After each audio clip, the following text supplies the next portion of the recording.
Liturgia do dia 16 de novembro de 2022.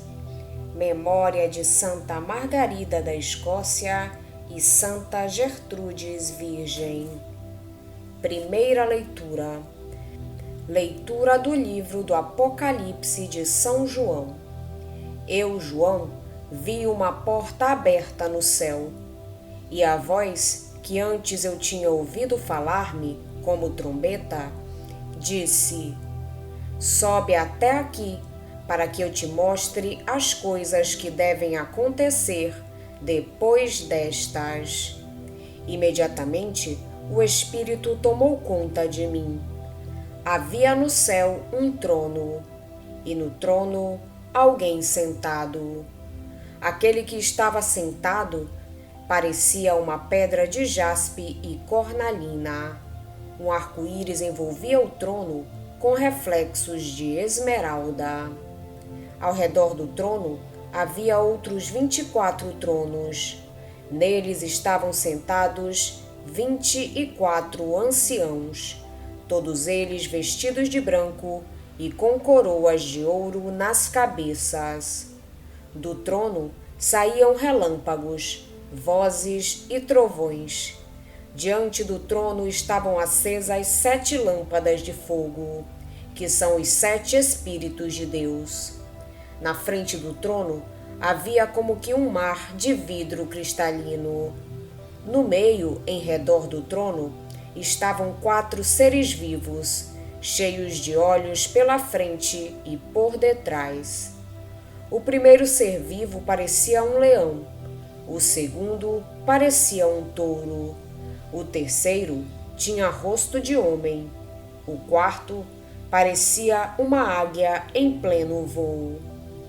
Cada um dos 4 seres vivos tinha 6 asas cobertas de olhos ao redor e por dentro. Dia e noite, sem parar, eles proclamavam: Santo, Santo, Santo, Senhor Deus Todo-Poderoso, aquele que é, que era e que vem. Os seres vivos davam glória, honra e ação de graças ao que estava no trono e que vive para sempre. E cada vez que os seres vivos faziam isto, os 24 anciãos se prostravam diante daquele que estava sentado no trono, para adorar o que vive para sempre. Colocavam suas coroas diante do trono de Deus e diziam: Senhor nosso Deus, Tu és digno de receber a glória, a honra e o poder, porque Tu criaste todas as coisas. Pela Tua vontade é que elas existem e foram criadas. Palavra do Senhor. Graças a Deus. Salmo responsorial é o de número 150. Santo, Santo, Santo, Senhor Deus onipotente, Senhor Deus onipotente. Louvai o Senhor Deus no santuário, louvai-o no alto céu de seu poder, louvai-o por seus feitos grandiosos, louvai-o em sua grandeza majestosa. Santo, Santo, Santo, Senhor Deus onipotente, Senhor Deus onipotente. Louvai-o com o toque da trombeta, louvai-o com a harpa e com a cítara, louvai-o com a dança e o tambor, louvai-o com as cordas e as flautas. Santo, Santo, Santo, Senhor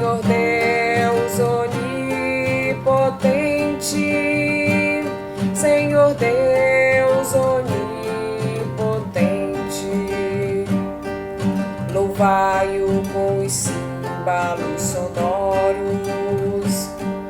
louvai-o com os címbalos de júbilo. Louve a Deus tudo que vive, que respira. Tudo cante os louvores do Senhor. Santo, Santo, Santo, Senhor Deus onipotente, Senhor Deus onipotente.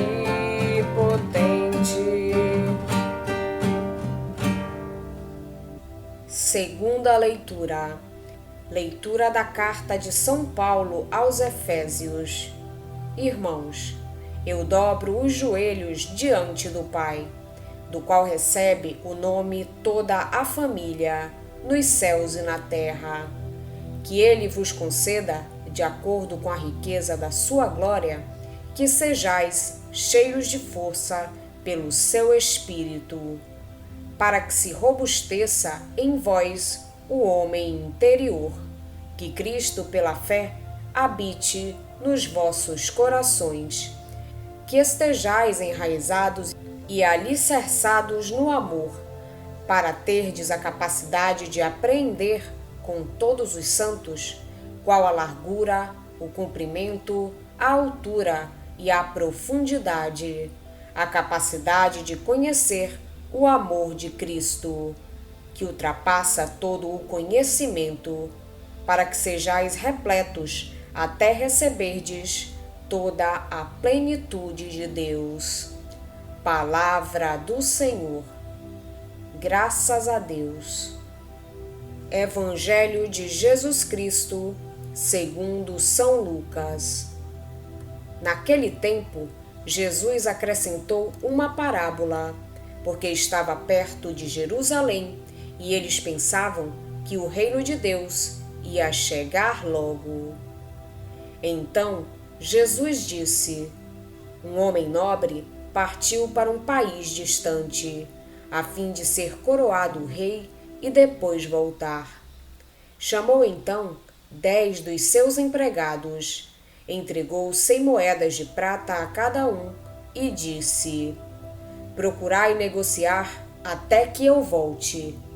Seus concidadãos, porém, o odiavam e enviaram uma embaixada atrás dele, dizendo: nós não queremos que esse homem reine sobre nós. Mas o homem foi coroado rei e voltou. Mandou chamar os empregados, aos quais havia dado o dinheiro, a fim de saber quanto cada um havia lucrado. O primeiro chegou e disse: Senhor, as 100 moedas renderam 10 vezes mais. O homem disse: muito bem, servo bom. Como foste fiel em coisas pequenas, recebe o governo de 10 cidades. O segundo chegou e disse: Senhor, as 100 moedas renderam 5 vezes mais. O homem disse também a este: recebe tu também o governo de 5 cidades. Chegou o outro empregado e disse: Senhor, aqui estão as tuas 100 moedas que guardei num lenço, pois eu tinha medo de ti, porque és um homem severo. Recebes o que não deste e colhes o que não semeaste. O homem disse: servo mau, eu te julgo pela tua própria boca. Tu sabias que eu sou um homem severo, que recebo o que não dei e colho o que não semeei. Então, por que tu não depositaste meu dinheiro no banco? Ao chegar, eu retiraria com juros. Depois, disse aos que estavam aí presentes: tirai dele as 100 moedas e dai-as àquele que tem 1000. Os presentes disseram: Senhor, esse já tem 1000 moedas. Ele respondeu: eu vos digo, a todo aquele que já possui será dado mais ainda, mas aquele que nada tem, será tirado até mesmo o que tem. E quanto a esses inimigos, que não queriam que eu reinasse sobre eles, trazei-os aqui e matai-os na minha frente. Jesus caminhava à frente dos discípulos, subindo para Jerusalém. Palavra da salvação. Glória a vós, Senhor. Na primeira leitura, por meio de alguns símbolos, familiares a quem conhece o Antigo Testamento, João constrói um cenário que tem no centro um trono de glória. Nesse trono, senta-se o Eterno, o Criador de todas as coisas. Diante dele, desenrola-se uma espécie de procissão e eleva-se um hino de louvor e de ação de graças. Todos os elementos descritivos servem para centrar a atenção de todos, também a nossa, naquele que se senta no trono, porque ele é Deus que devemos adorar.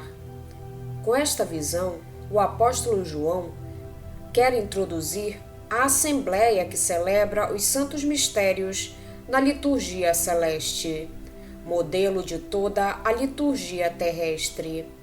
As várias aclamações que sobem para o Eterno, o Senhor Todo-Poderoso, conservam todo o seu valor, hoje como ontem. Em primeiro lugar, o Santo, Santo, Santo, dirigido àquele que era, que é e que vem. Esta expressão cronológica sintetiza toda a história da humanidade, que, visitada por Deus, se torna a história da salvação. O outro hino de louvor, com que termina a leitura, reconhece naquele que se senta no trono o Criador de todas as coisas. Na segunda leitura, depois de ter anunciado as maravilhas de Deus, Paulo irrompe numa oração vibrante de amor. Ajoelha diante do Pai, origem de toda a paternidade no céu e na terra, e pede-lhe que os efésios sejam fortificados interiormente pelo Espírito Santo. No fundo, pede para eles uma fé robusta, para que Cristo habite nos seus corações e, desse modo, cresça neles o sinal típico de pertença a Cristo, a caridade. O apóstolo sabe que só quando estiverem enraizados e alicerçados no amor, em comunhão com os outros crentes, serão capazes de compreender a largura, o comprimento, a altura e a profundidade daquele amor que ultrapassa todas as categorias humanas. Assim é, porque é de Deus, e só com a força de Deus podemos realizar a nossa vocação, receber a plenitude de Deus. Com entusiasmo, Paulo louva a Deus, porque é capaz de realizar maravilhas, muito maiores do que possamos pensar e desejar.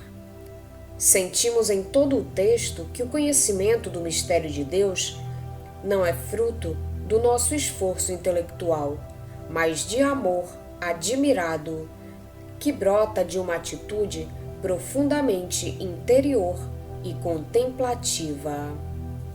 No texto do Evangelho, Lucas quer ensinar-nos o que significa ser discípulos e introduz o episódio do rei recusado.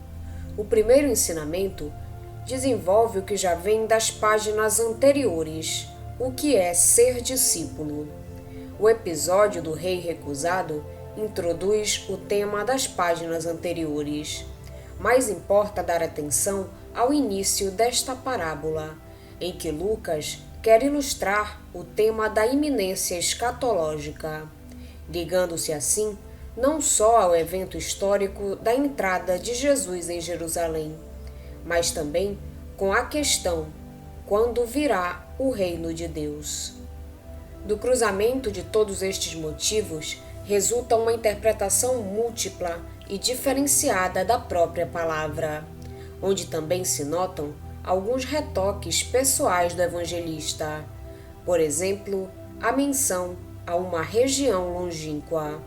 Para onde foi o rei é uma alusão ao longo espaço de tempo que ainda nos separa da segunda vinda de Jesus. Mais adiante, Lucas voltará a alertar-nos para possíveis erros de avaliação do tempo desse regresso. Outro pormenor lucano tem a ver com a necessidade de fazer render as minas.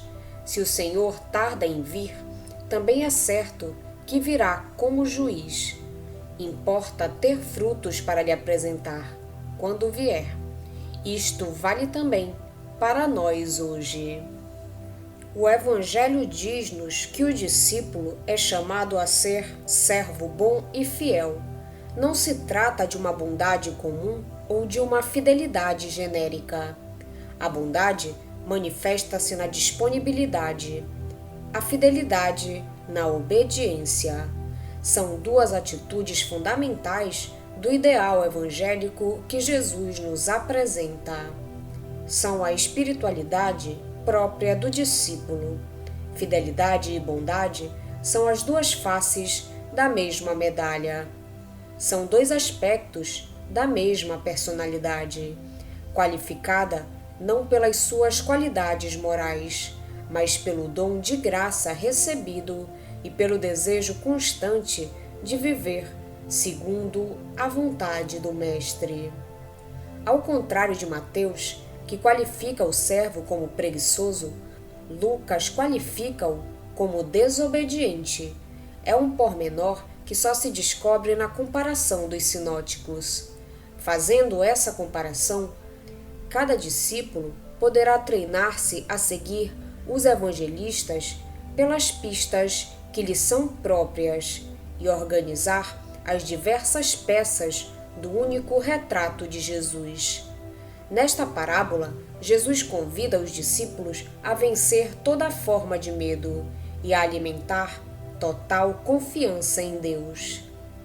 Cada um de nós recebeu as suas minas ou os seus talentos, de que há de fazer render e prestar contas. Deus ama-nos, tem confiança em nós, estima-nos, deu-nos uma missão a realizar na vida. Também eu hei de ter uma justa confiança em mim mesmo, porque se assim não for, não posso revelar os meus dotes, não posso pôr a render os talentos que Deus me deu, não posso agir e produzir, e fecho-me em mim mesmo, triste, na minha árida esterilidade. Com a ajuda de Deus e do Espírito Santo, podemos fazer com que esses talentos que nos são colocados possam render e dar frutos para a obra de Deus. Hoje a Igreja faz memória a Santa Margarida da Escócia e Santa Gertrudes Virgem. Santa Margarida nasceu na Hungria cerca do ano 1046, quando seu pai aí vivia exilado. Foi dada em matrimônio a Malcolm III, rei da Escócia, e teve 8 filhos. Foi exemplo admirável de mãe e de rainha. Morreu em Edimburgo no ano 1093. Santa Gertrudes nasceu no dia 6 de janeiro de 1256, festa da Epifania. Mas nada se sabe dos seus pais, nem do lugar do seu nascimento. Entrou no mosteiro com 5 anos, em 1261, como era de costume naquela época, para a formação e o estudo. Ali transcorreu toda a sua existência. Adquiriu vasta cultura e entregou-se à vida contemplativa. Foi uma das maiores místicas da Idade Média. As suas obras estão na base da difusão do culto do Sagrado Coração de Jesus. Em ação de graças, mergulhando no profundo abismo da humildade, cubro de louvores a tua mais que excelente misericórdia. Ao mesmo tempo, adoro a suavíssima benignidade com que tu, Pai das misericórdias, pensaste pensamentos de paz e não de aflição sobre mim, que vivia tão desorientada, e com que me exaltarias com a multidão e grandeza de teus benefícios.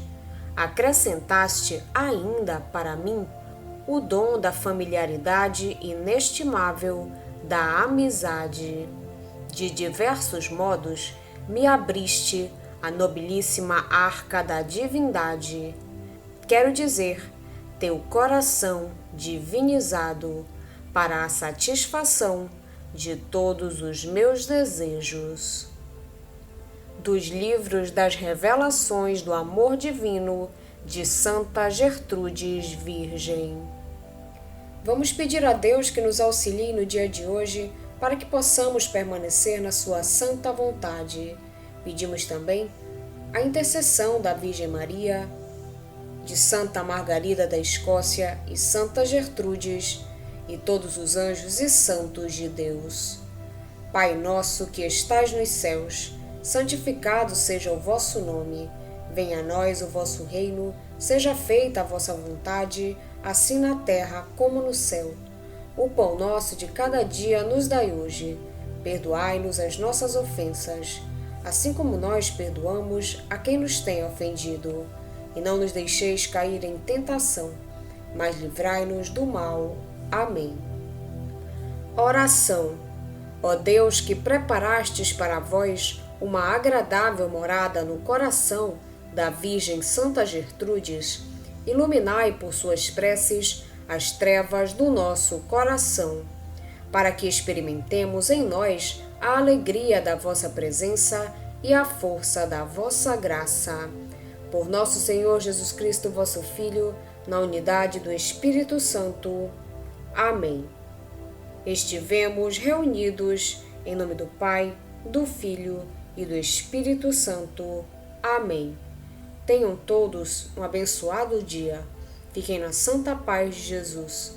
Se inscrevam no canal, deixem seu like e compartilhem essa mensagem com seus amigos. Um grande abraço e até o próximo vídeo.